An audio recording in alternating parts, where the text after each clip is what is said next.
Welcome to the Renee Report, bringing you issues of topical interest.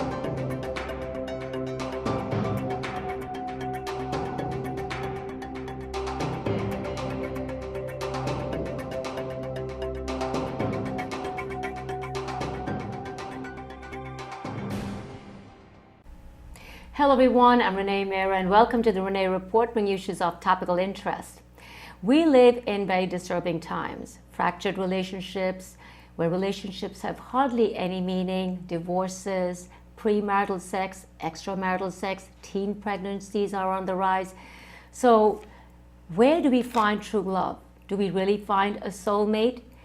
And is that true love really makes us complete? Is it unconditional, unadulterated? Is it pure? Is it divine? Well, those are some of the questions and solutions that have been brought out by author. She's a freelance journalist as well as a filmmaker, Dr. RajLakshmi Darbari, in her latest book, Knowledge of Love and Healing. And it's in 3 volumes. We're going to be talking about it. And this is a very timely and a relevant topic, and Dr. Darbari explores it from a very holistic perspective.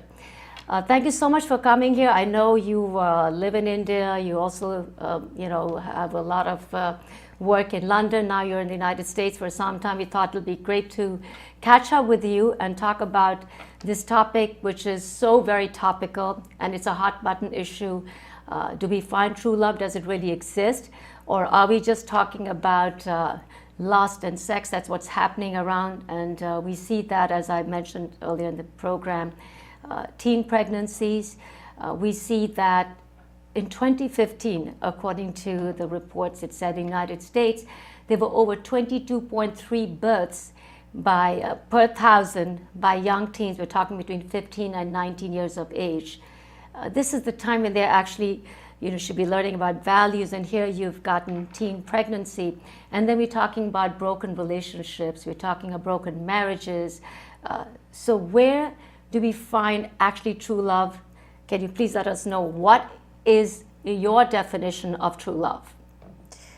True love is a concept which people think does not exist. Exactly like you said, if the teenagers are going to get pregnant between the age of 15 and 19, then how are they going to find true love?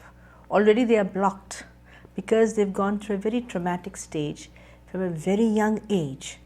Now you see the brain capacity of that child cannot cope with the child, cannot cope with its studies, and then you cannot cope with society. No matter whatever you say, the burden is there.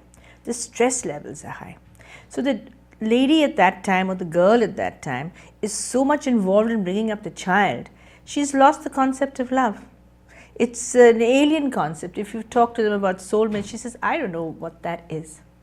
So when I went into the research of this, I said, all and these children... it took you 8 years, I believe? It took me maybe a little bit more because it took me 2 years to make 150 illustrations for the book. I had hired 22 artists. And its book has gone into 3 volumes and it's written in play form. So it's very light reading and you can relate to it. Somewhere down the line you'll find questions in your mind which you could not formulate because your capacity of the brain between the teenagers at that time, or even by the time when you're 25, you actually cannot formulate the questions. And what is the reason behind that? The reason is very simple. You have not studied psychology, and if you have, then you have not studied the spiritual aspect of the human being. And then when they say, oh, India is very spiritual, and what is that all about? Yes, exactly, what is that all about? See, because on one hand, you talk about in your book, we're talking about it's the land of Kama Sutra. And we have Ajanta Ellora caves, and they have very graphic images. On the other hand, we're talking about values, and that is the real spiritual side. And we're talking, and we see that repression, suppression coming out, and we see a lot of rapes. So how do you balance this out?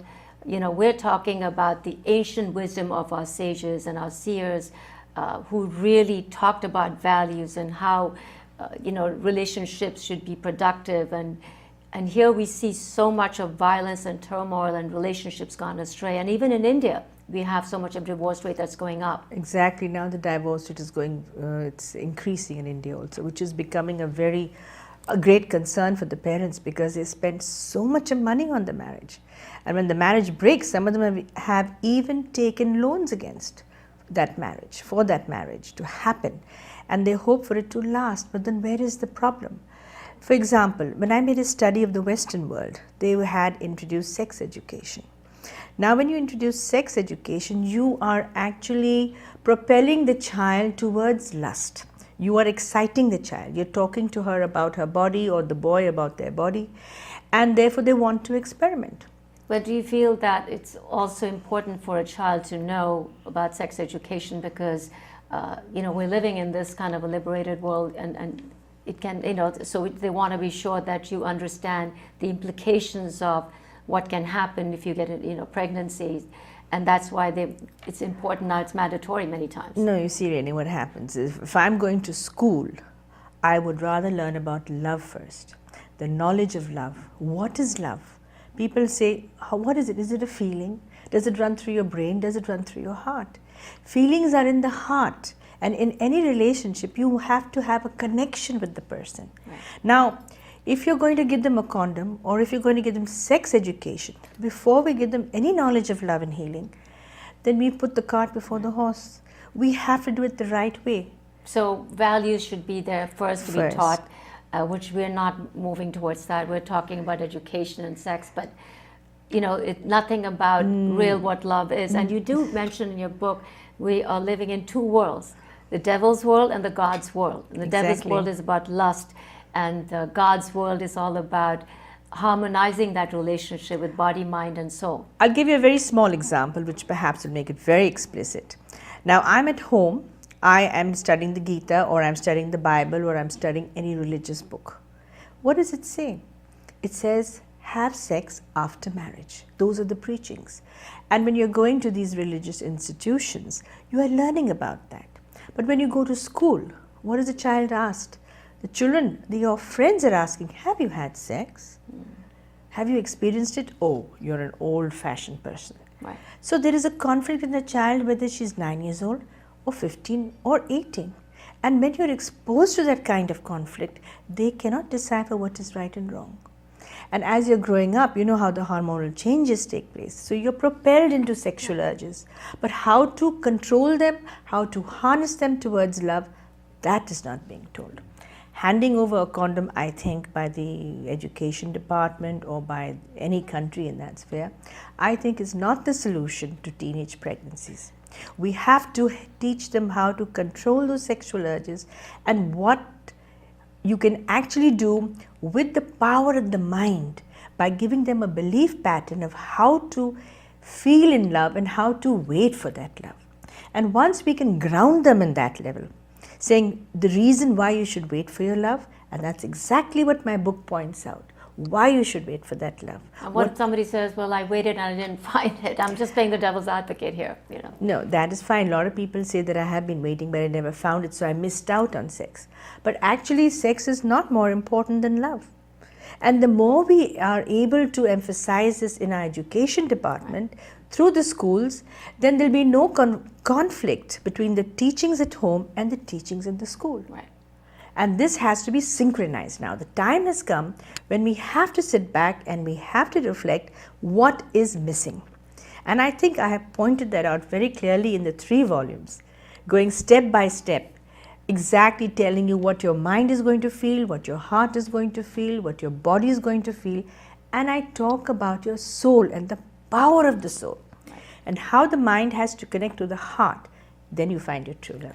It's more like in a dialogue form, you have this interaction and the interplay between people and characters here, and they're asking those questions like we're just talking about, and then they're providing the solution. The healer is there and providing those solutions.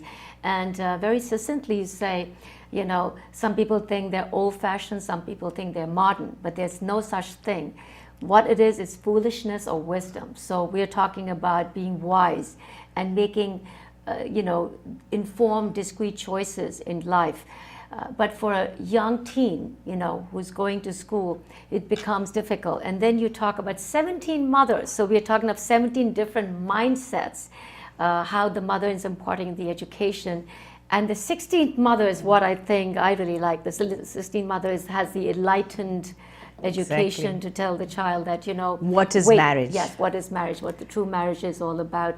And that's where the body, mind, soul is there, and that's with one person that you're talking about, and not just because if you see as I mentioned, that there are divorces, but the second marriage also hits a divorce, and that's even a higher percentage. And the third marriage is almost like 70% people who get married a third time are getting divorced. So this is like very high numbers, and it's disturbing sign, and it shows that there are adjustments or flexibility is not happening, and we're still looking for that soulmate, which is not happening because so many marriages are taking place with one individual. Yeah, but that means the way they're going about choosing their partner, somewhere down the line you're wrong. How can you choose your partner through a live-in relationship? You're already having sex, so you are going to get influenced by that. Like you've been with somebody for 2 years and you think maybe I should marry this person. But that's not the way to decide.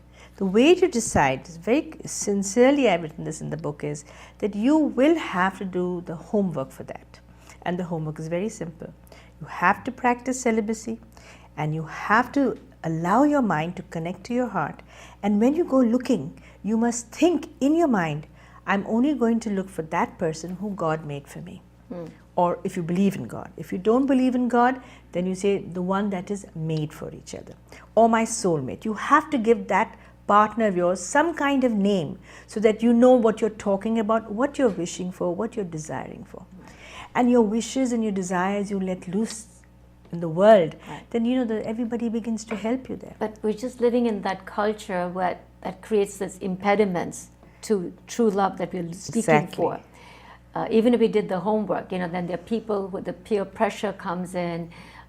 People start thinking, maybe I'm wrong, I don't know what's going on, maybe I should just explore, experiment, and that's what's happening, and it leads to disasters and broken relationships and a lot of tears. Well, the broken relationships come in. Why are they coming in? Because you say, okay, I'm going out with this person tonight, and you are expecting sex, whether it is the boy or the girl. So they go to quench those sexual urges, and after that they are empty, and the mind is not able to sort of understand what the body is doing, but where's my heart? They're not connected. So my book reconnects you. So if you've been through a traumatic stage, if you've been through a divorce, there are methods of healing which I put in. I was coming to that. Yeah. So what are the methods of healing that you are talking about? The methods of healing is that, first of all, when you read the whole book, it will start training your brain to believe in the concept that you can find your match, the one that God made for you. First of all, you have to believe in that. Secondly, you have to also believe that if I'm going to go this way, then I must do the homework for it. If I want to bake a cake, the oven heat has to be exact, otherwise the cake will not rise. And the same thing happens with your heart. The more you keep wishing for that to happen, it does happen. And you meet the person and you just know. And it's happened in many people's lives. Yeah, we do see good relationships. It's not that everything ends in disaster. So there are people who find their true soulmates. There are people who are very blissfully happy in their relationships. So obviously, but do you feel sometimes it's karmic? See, you cannot put it down to karma. Exactly. One thing I just say is that if you're sitting back and thinking everybody is having sex, why not me? Then you are doomed to exactly that will happen in your life what is happening in their life. But what if somebody did everything right and still the relationship turns sour? This is what I'm coming to. I come to towards the end of the book when I say that if the girls are going to take the vow that I will practice celibacy and wait for my true love, and the boys don't do that, then you're going to be waiting for a long time till that boy comes out of his trauma, then he gets a healing. Because casual sex, according to my book, which and I proved it, causes emotional damage. Because you're getting disconnected from the heart. You're having sex without love. You're having sex without commitment. What does the heart want? The heart wants my Prince Charming. The heart wants my Cinderella. But we are going with other people's Prince Charming. That's what you write so in going the with book. other people's soulmate, and you're saying, I'm experimenting with life. But what about experimenting with love for a change? If you have, I throw open the option. I said, if you've lost in your relationships and you've been through divorces, then why not try the new method which I'm offering to people? Try it and see what happens. You have nothing to lose. In fact, you will feel better with yourself because, see, this body belongs to you. And this is the only thing I've been born with. Now, if I'm born with this body and I want to submit it to somebody only who truly loves me, then for that I have to understand that I'm not going to go with other people's soulmate. I'm not going to get involved with casual sex. I'm not going to allow myself to get emotionally damaged. I don't want trauma. Yeah. Now, you see, during the, Valentine's Day, see how many breakups? Expectations are from people who've not made a commitment to you. So where is the sanity, where is the wisdom in going with someone who's not committed to you? And you're wasting your time, actually. And you do quote from the Bhagavad Gita as well, you know, when we're living in this age and there's so much of decay and people are without restraint, they're behaving without restraint. So thereafter, it's going to be unhealthy intermingling of incompatible cultural traits. That's what you're talking about over here. Yeah, there is a lot of definitions which I have tried in various ways to help the child to understand that if she's not understanding from this angle, then I try this angle. And the reason why I put it into play form is because those are actual conversations that have taken place during my interviews. And I found them, you know, sort of lost, and the desire is so much to fall in love, but the path is so far away from them. And they're trying to grasp it, you know. Well, that's the higher road. One has to take the higher road of values. And many times people get lost and get astray because if one person doesn't understand the true meaning of marriage, the other partner cannot do anything much about it. Exactly. Marriage, I've written there a whole chapter. What is marriage? Marriage is bringing another person into your family. You have a mother, father, sister, brother. Right? And you have uncles, you have aunts, and your family is very closely knit.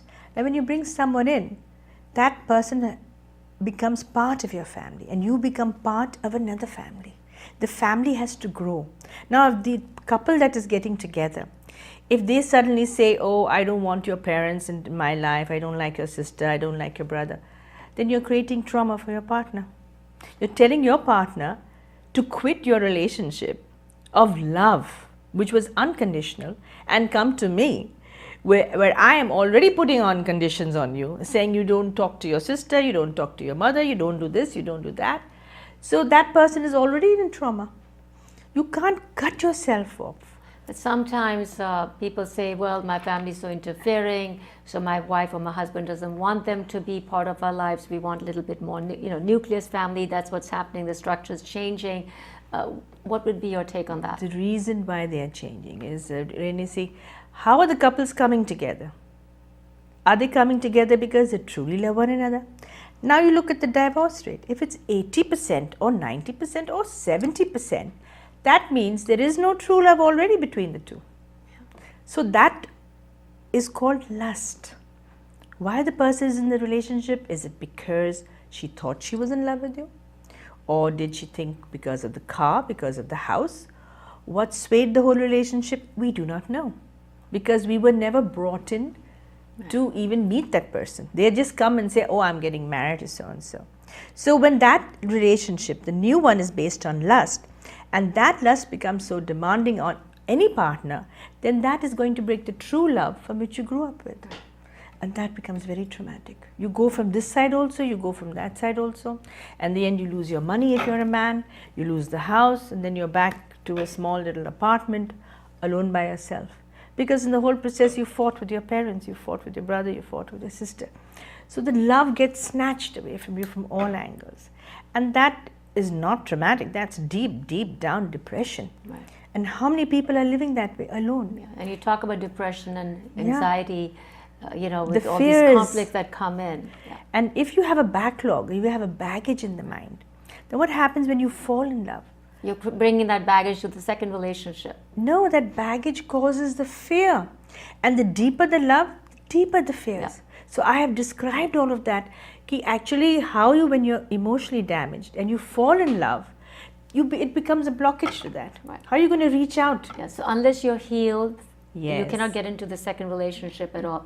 Now, you and your sister, Dr. Janice Darbari, both of you wrote this book. What was the genesis behind it? I mean, what made you decide? I know you did a movie here, My India, and we know that, very much ITV was very much part of it as well at that time. But tell us, was that the genesis behind it, My India?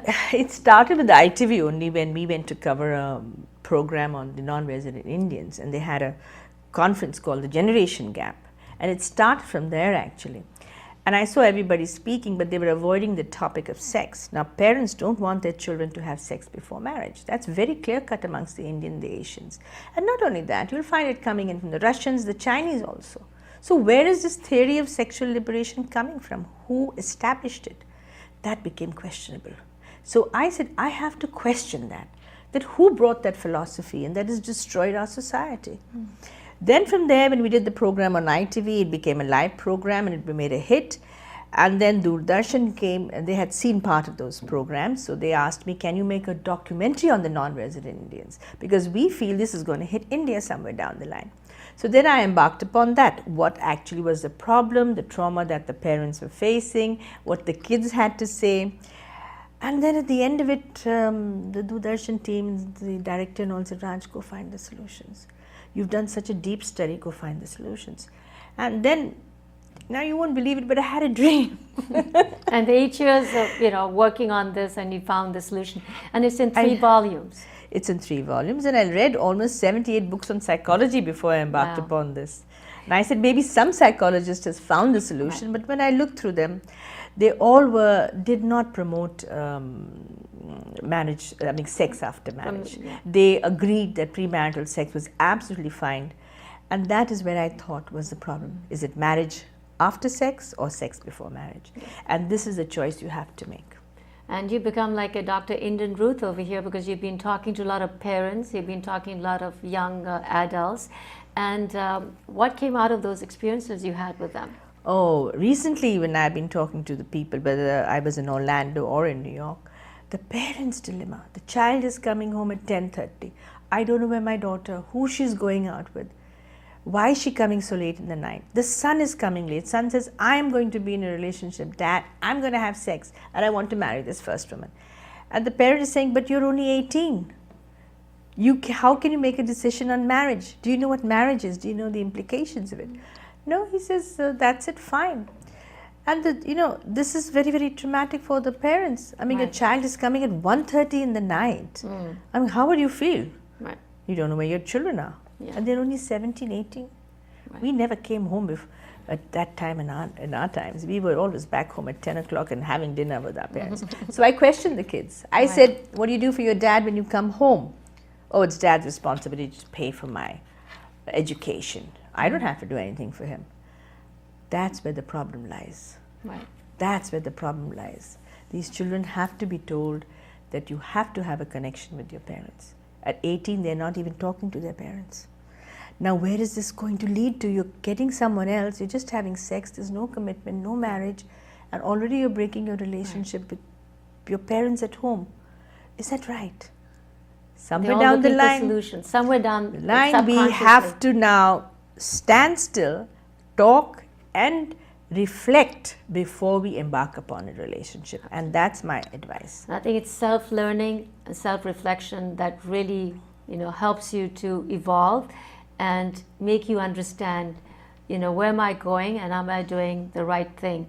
And I think you said very nicely over here, and it's beautifully illustrated. I mean, like she said, in 3 volumes, there are like 150 illustrations. 150. You got over 23 artists to do this for you.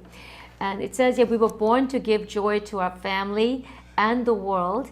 We were born as divine souls and will always treat the opposite sex with love and respect and not view them as sex objects. I think that itself encapsulates pretty much what you've been saying throughout the book. And we were not, so this is like we're not born to destroy one another. We're born to make the world more beautiful and comfortable. And it may sound like an utopian world, but it is true. You can't find it. Like I said before, that true love does exist. There are people who have found true love and experienced really good happiness with their relationship. So it's not that we can't find it, it's just that we have to learn to have more values and change our mindset. Some we have to reset the button, reset in our mind, reset. You know, when you do reset, delete everything that was not working and it's negative, and then reset and start again and find love that is unconditional. That is very important. When you put conditions to love, that's when everything starts to go wrong. Yeah, it starts falling apart. Every relationship starts to fall apart. And I think that's one of the fundamental qualities for true love to really flourish and flower, you know. So you have to learn it. Yeah. You have to read about it first. Yeah. But which book tells us that? Yeah. My book does. So these are 3 volumes. And the second and the third volume continue with the same dialogue. Yes, it continues, and it helps you to understand the games also that people play during the marriage and how to cope with it. If you get involved with somebody who's playing games with you, it teaches you how to identify it, how to identify true love. Because if you go wrong in identifying true love, then your whole life goes. Well, that's Knowledge of Love and Healing, and that's by Dr. RajLakshmi Darbari, and explores love from a very deep, deep way to find solutions that are going to be sustainable and work for you. I'm Renee Report. Thank you so much for watching the Renee Report. Thank you. Welcome to the Renee Report, bringing issues of topical interest.